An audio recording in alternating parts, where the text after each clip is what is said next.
It's Christmas morning, and I got an excellent present this morning. Right at first light, this beautiful buck came out.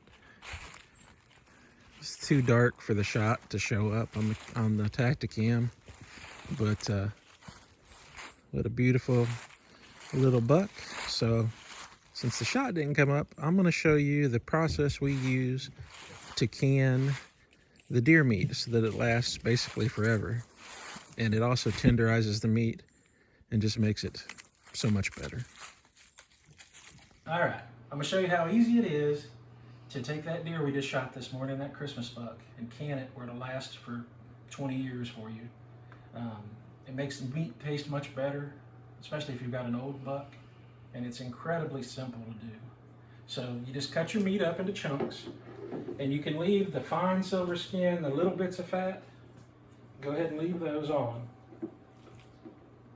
because as they pressure cook, all that's going to melt, just melt away and give flavor. So we're going to fill this jar up to the bottom of the neck, and we'll press it here in a minute to make sure we've got the air gaps out. You don't have to put in any water or stock or anything. You just put your meat in, pack it down to where it's level with the bottom of your neck. You can even use, like on the front quarters, those muscle groups in here that have all those tendons. All those tendons will just melt in the pressure cooker. So we put our deer meat in, we pressed her down, we're at the bottom of the neck. We're gonna put a teaspoon of sugar. And that's all you've got to do, nothing else. Now the next step is an important one for success in canning. So we're going to take some apple cider vinegar and put it on a paper towel here, and we're going to wipe our jar lid with it, our lip there, and we're going to, our new canning lid, we're going to wipe with it, and then we're going to put it on and just seal it can tight. And that's all you've got to do.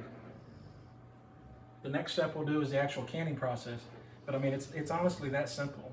Anyone can do this, and you've got long-term food storage. Whereas if you're freezing your meat and you've got days without power, you're going to lose that meat, and that meat freezer burns in a year or two. I'd feel confident eating this 20 years from now as long as it was sealed. All right, we'll come back with the canning process. All right, so now I've got my cans in my pressure cooker. Got 6 in there. This one will hold 7, but I got 6 in there for now.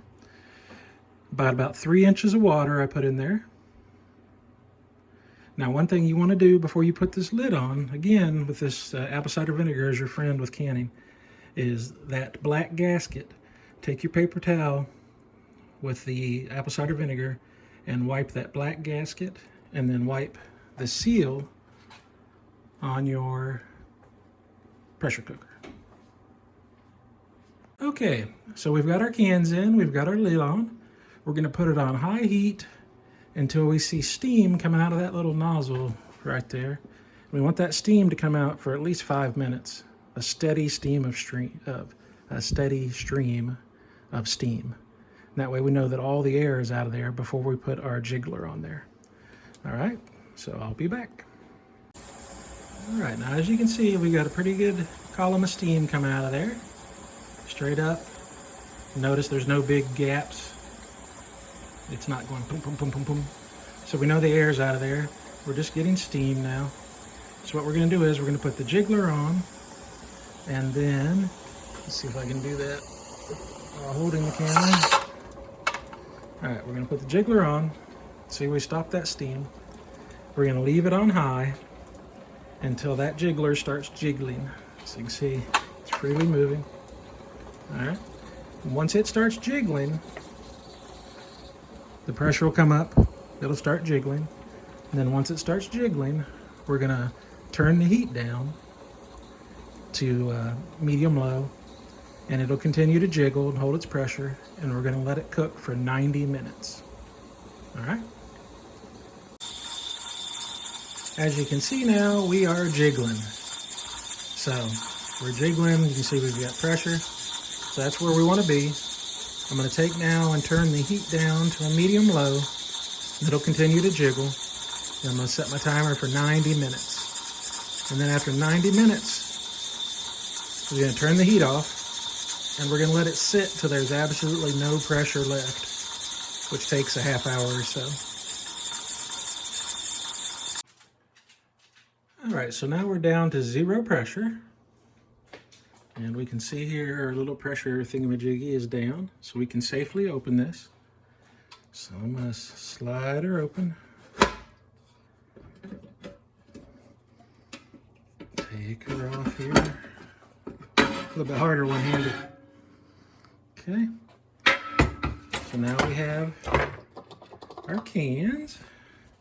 And take my rag here. They make a special tool for this, for getting these out, but I don't have it. So we're going to pick our can up. I'm going to set him right here. And now, that's what you should see. You see that fat ring around the top? That's good. That's what you want. You'll notice there's a lot of juice in there just from the meat. So you let these sit overnight, and then in the morning check and make sure that your seals are, that your lids here are sealed down. And then you'll be good to go.